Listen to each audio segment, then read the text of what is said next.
Kevin Stefanski is playing with fire. Shedeur Sanders, yes, that Shedeur Sanders, son of Dion, fifth-round pick, walking headline, and the most electric benchwarmer in the NFL right now, is still buried behind Dillon Gabriel and Joe Flacco. And no one has a clue why. Not a real one. Because it's definitely not football. The tape, the energy, the work ethic, none of it screams third string. If you're into the real story and all the messy twists they don't show on highlight reels, go ahead and subscribe. And if you're sticking around to see how this Browns QB chaos plays out, you should definitely be subscribed. But for some reason, Stefanski keeps trotting out Gabriel like his entire job depends on it. And maybe it does. Meanwhile, Joe Flacco's name is still on the roster like it's 2014. Sanders, on the other hand, is running extra drills after practice with vets and drawing praise from guys like Myles Garrett. Yes, Myles Garrett, who doesn't just hand out compliments. When someone like that calls your attitude infectious, it usually means you're a real one. But even that hasn't cracked Stefanski's PR armor. Instead, the coach has doubled down, pumping up Gabriel at every mic while dodging any real talk about Sanders like it's a media landmine. The deeper this goes, the messier it gets. Cam Newton has already spoken out, throwing shade at the situation and calling the whole depth chart drama what it is: narrative control. Even Stephen A. Smith is calling foul, suggesting the Sanders surname may be more of a threat than an asset inside that building. And when the loudest voices in football media start connecting dots publicly, you know the whispers behind closed doors are even louder. This isn't just about a rookie waiting his turn. This is politics in Pats. Sanders didn't help ease the tension either. He's made it clear he's not here to play nice in the shadows. He knows he's better than Flacco, and he said as much, on record. That alone has cracked the media landscape wide open. His refusal to sit quiet, combined with viral clips and a fanbase basically foaming at the mouth for his debut, has turned this into a full-blown quarterback standoff. You can feel the walls closing in. And here's the real issue. The Browns are stuck between perception and potential. Stefanski might think Gabriel gives him the safest shot at keeping his job, but every week Sanders sits, the fanbase gets louder, the optics get worse, and the team risks turning a slow simmer into a boiling point. Sanders isn't just a promising rookie anymore. He's a symbol of mismanaged potential, of power games, of what happens when a franchise underestimates the court of public opinion. There's no clean escape here. Give Sanders the start, and you admit you've been slow playing your best asset. Keep him benched, and you risk fracturing the very momentum your team desperately needs. Either way, the clock's ticking, and Shedeur isn't going anywhere quietly. The Cleveland Browns have found themselves in the middle of a quarterback storm, and no, this isn't your average who's the starter debate. It's turned into a full-blown controversy with fan revolts, media firestorms, and behind-the-scenes speculation that feels more like an HBO drama than a football season. At the center of it all, rookie quarterback Shedeur Sanders. Fifth-round pick, media darling, son of Dion, and apparently, persona non grata on the Browns' depth chart.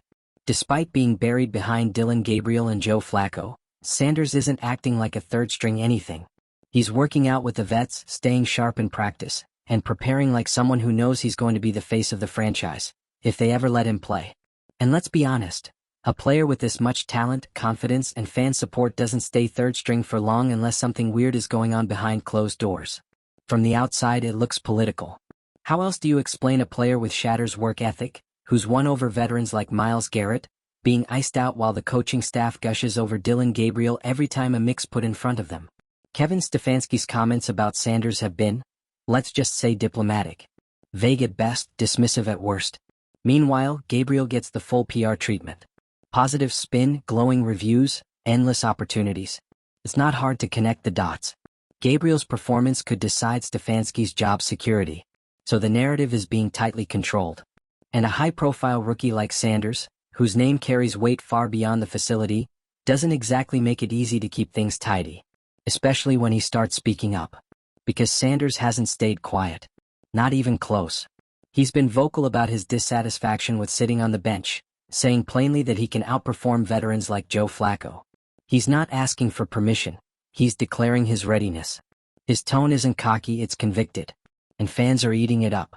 Clips of him in practice, interviews, mic'd-up moments, they're all over social media. And so are the demands for him to play. This isn't just noise from a few overzealous fans. There are shirts in the stands. Campaigns online. Start Sanders is turning into its own brand. The fan movement has become a real pressure point for the Browns, and it's getting harder to ignore. Because this isn't about a backup hoping for reps. This is about a fan base calling out what they see as organizational politics, plain and simple. Media voices aren't holding back either. Cam Newton and Stephen A. Smith have both weighed in, and let's just say they're not buying the football reasons excuse. They're calling it what it looks like: narrative control. A fear of upsetting the balance. A reluctance to fully embrace a rookie whose spotlight might be too bright too soon. And there's no ignoring why Sanders draws that spotlight. Being Dion's son guarantees attention, but it also brings pressure. Expectations. Legacy talk. Some people love it, some resent it. But none of that changes the fact that Shedeur is preparing like a starter, working overtime and commanding the respect of seasoned pros. He's done everything he's supposed to do, except get on the field. The contrast in messaging from the coaching staff has only made things worse. Stefanski barely acknowledges Sanders unless he has to, and when he does, it's with carefully measured language. Meanwhile, Gabriel is treated like the golden child. The one the staff has chosen. Whether that's because he genuinely gives them the best shot to win or because the organization has backed itself into a PR corner? Well, that's where the speculation comes in. And the speculation is loud. There are rumors of internal power struggles, whispers about ownership influence, and theories that Sanders' rising popularity poses a threat to the current leadership's plans.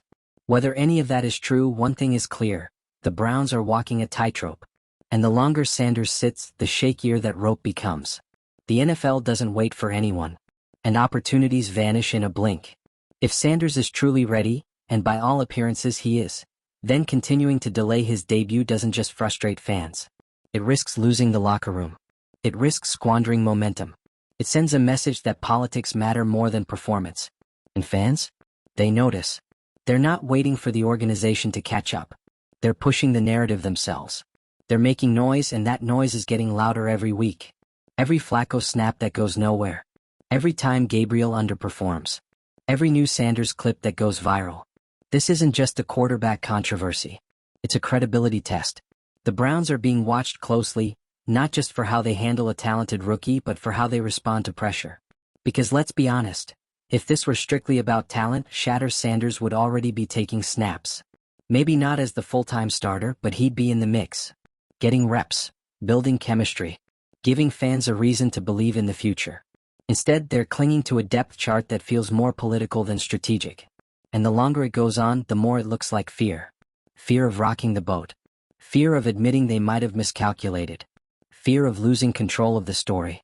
But here's the thing they already have.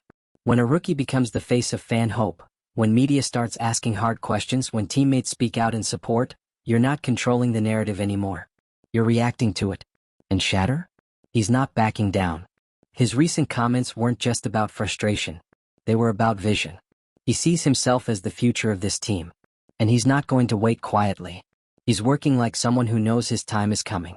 And whether it's this season or next, whether the coaching staff likes it or not, that time is coming. Because you can only hold back talent for so long. You can only ignore a movement for so long. Eventually, something has to give. And here's what's wild. The Browns aren't just risking fan unrest. They're risking missing the moment. This could be the energy boost they need. The jolt that rallies a team, ignites a season, and connects a franchise with its fans in a way that hasn't happened in years. Or, they can play it safe. Stick with the plan. Keep Sanders sidelined. Hope the noise dies down. But the noise isn't dying down. If anything, it's getting louder. And the more they try to suppress it, the more it grows. At some point, the Browns will have to decide. Do they double down on a cautious strategy, or do they take a risk on the player everyone's already watching? The fans are ready. The locker room seems ready. Sanders? Definitely ready. The real question is whether the organization is. Because this isn't just about a depth chart anymore. It's about trust, direction, identity. The Browns have a chance to show they're bold enough to make a move that reflects what's happening on the field and off it. Or they can keep pretending this is business as usual and hope no one notices the tension boiling over. Either way, the clock is ticking. And every week that Sanders doesn't play is another chapter in a growing story the Browns can no longer control. We're watching a franchise try to hold back a rising tide, and it's not going well. So what do you think? Is the Browns coaching staff protecting their job or just ignoring the obvious? Are fans being impatient, or are they seeing something the front office refuses to admit? Drop your take in the comments, subscribe for more weekly drama, and buckle up, because this saga is far from over. Let's be clear, the Browns didn't just draft any rookie. They drafted Shedeur Sanders. That name alone carries weight.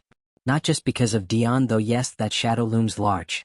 But because in a matter of months, Shedeur has built his own brand of confidence, work ethic, and undeniable talent. He's not riding coattails, he's showing up early, staying late, running drills with veterans, and acting like he owns the playbook. And yet, somehow, he's being treated like an afterthought. And fans are noticing. This isn't a rookie riding the bench because he's not ready. This is a rookie who's too ready, and the staff doesn't know what to do about it. It's like they expected him to sit quietly, learn the system, and play the long game. But instead, he's walked in like, I am the system. Let's go. That kind of presence shakes things up, and not everyone likes being shaken. Especially when the current regime has its chips all in on Dillon Gabriel. Now, to be fair, Gabriel isn't some random placeholder. He's a starter with real potential, and Stefanski has clearly built the playbook around him. The problem is, Stefanski has also built his job security around him. Which means any threat to Gabriel's position, even if it's just a question from the media or a tweet from a fan, is seen as a threat to everything. And that's where Shedeur becomes more than just a backup. He becomes a political liability. Because once fans start chanting your name before you've played a single down, you're not a backup anymore. You're a symbol. A movement. And in the NFL, movements make coaches nervous. Especially when the locker room starts getting behind it. Myles Garrett supporting Sanders isn't just a nice quote for the media, it's a sign. Veteran support matters. It signals that the guy earning the praise has shown up, done the work, and earned respect. Garrett has nothing to gain by hyping a rookie unless he truly sees something. And let's not forget, this is a locker room full of players who've seen hype trains come and go. They're not easy to impress. But Shedeur? He's making an impression. Every rep, every practice, every media moment. Which only makes the staff's radio silence even louder. The way Stefanski talks about Gabriel compared to Sanders isn't subtle, it's practically scripted. Gabriel gets the warmth, the trust, the vote of confidence. Sanders gets the corporate cold shoulder. That type of uneven messaging creates division. It sparks debate. And it invites speculation that this isn't about who's best, it's about who fits the plan. But here's the problem with plans, they fall apart. And right now, the Browns' plan is looking shakier by the week. Gabriel's performances have been fine. Not terrible, but not lighting up the scoreboard either. And Flacco? Well, Flacco's a legend in his own right, but this isn't 2012. If he's playing meaningful snaps, it means things have already gone sideways. So why not inject some spark into this offense? Why not give the fans what they're clearly craving? Because the team isn't just ignoring Sanders, they're actively trying to contain the wildfire. The issue is, every attempt to downplay him only feeds the flame. Every time Stefanski dodges a question or leans into "we like our current setup," the fan base hears, "we're not listening." And let's not sugarcoat it, there's a ton of ego management happening here. It's not just about X's and O's. It's about perception, narrative, control. The Browns know that starting Sanders too early means handing the keys to someone they didn't expect to be in the driver's seat yet. And once that happens, there's no going back. If he plays well, you're stuck explaining why he wasn't starting sooner. If he struggles, you risk stunting his development. But here's the twist. Keeping him on the bench isn't exactly protecting him either. It's turning him into a myth. A question mark. A constant what if. And in the NFL, there's nothing more dangerous than a talented quarterback waiting to be unleashed. It creates division, distrust, dissonance between what fans see and what management claims. You can't sell one reality on the field and expect people to ignore the one they see online. Especially not when Sanders is putting in the work and backing it up with bold statements. And those statements? They weren't subtle. When Shedeur came out and basically said, "I can outperform Flacco," that wasn't just heat, it was strategy. He knows the cameras are rolling. He knows fans are watching. He's not just playing football, he's playing chess. He's making it clear, you may not play me, but you're not going to silence me. And now the Browns have a decision to make. Not down the line. Not next season. No. Keep pushing him down the depth chart and you risk alienating a growing segment of your fan base, not to mention your locker room. Promote him too soon and you risk undermining your own narrative. It's a lose-lose if you're trying to keep everything under control. But maybe that's the point. Control is already gone.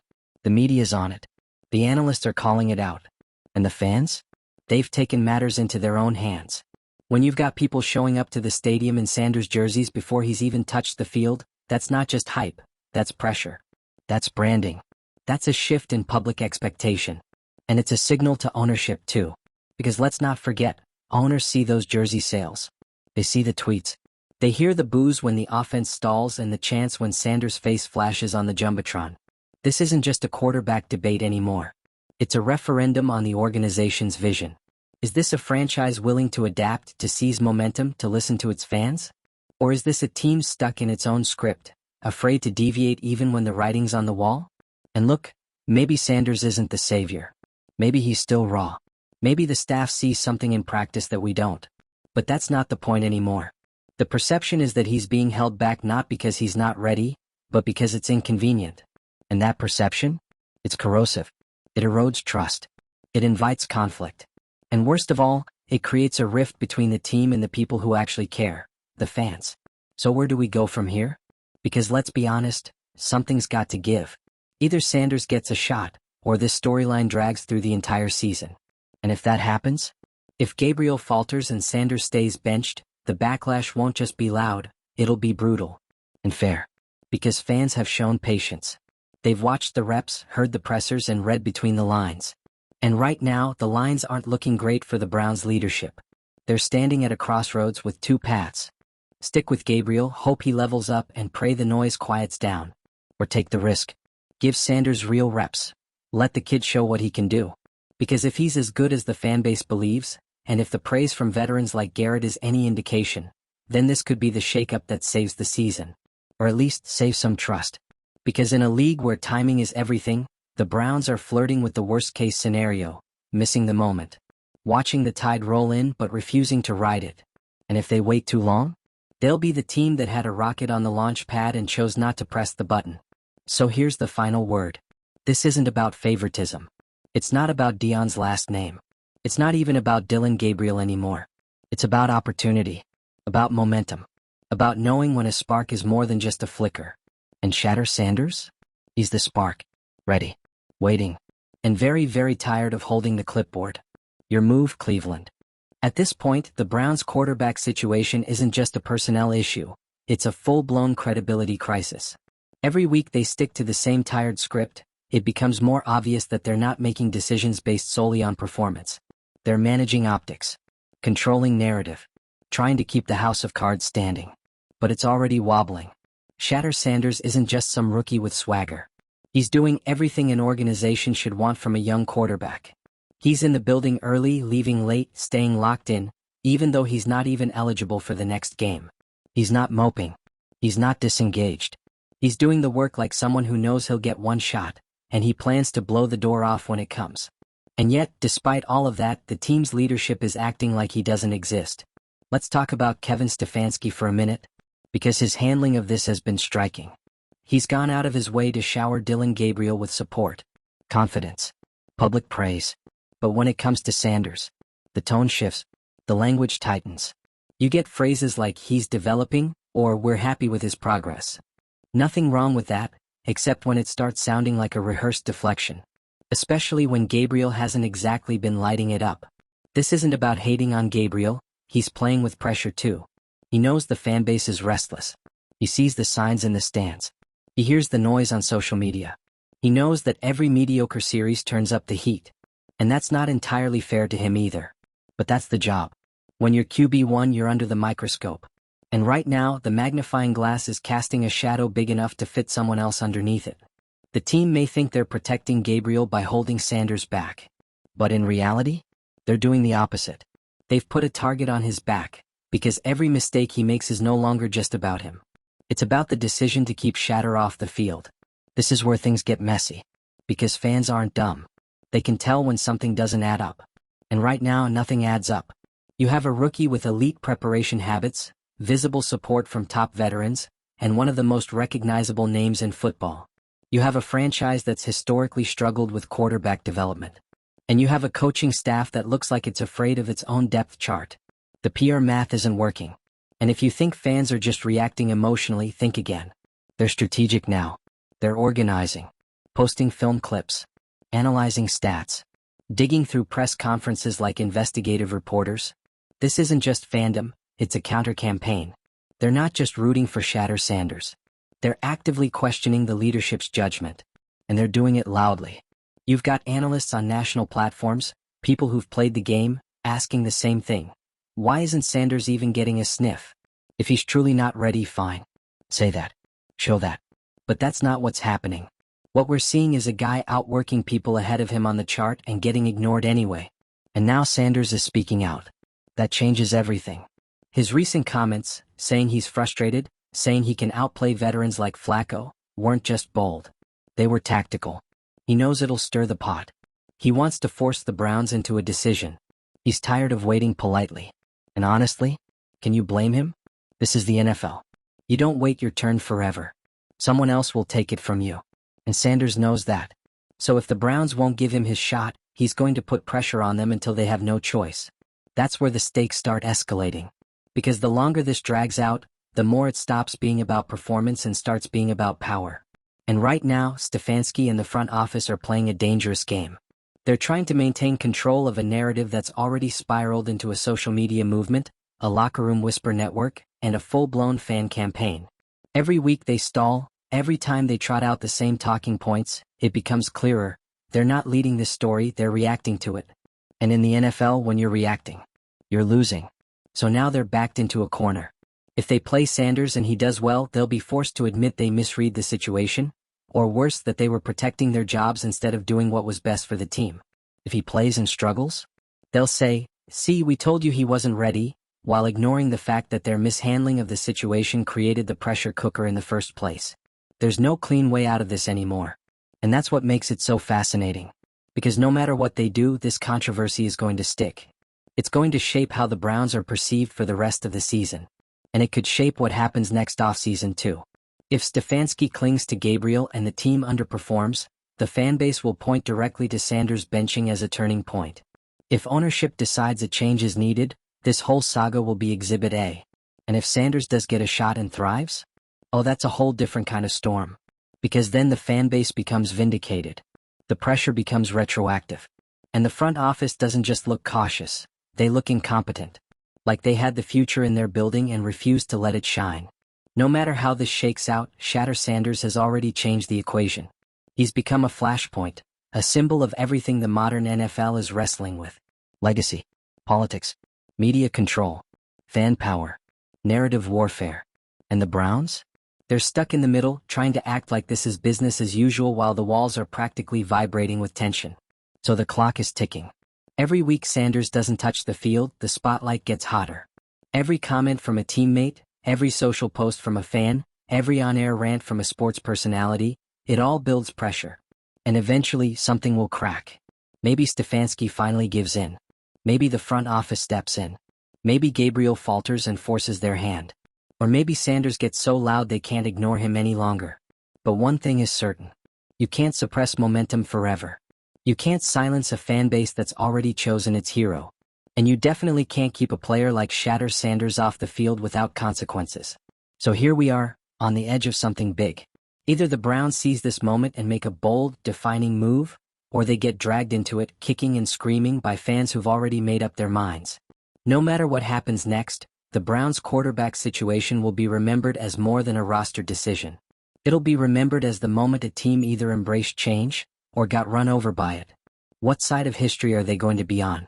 If you've got thoughts, and let's be real, you do, drop them in the comments. Should Sanders start now, or is the team right to wait? Hit that subscribe button if you want more breakdowns of the biggest drama, meltdowns, and PR disasters in the sports world. Because this story? Oh, it's just getting started.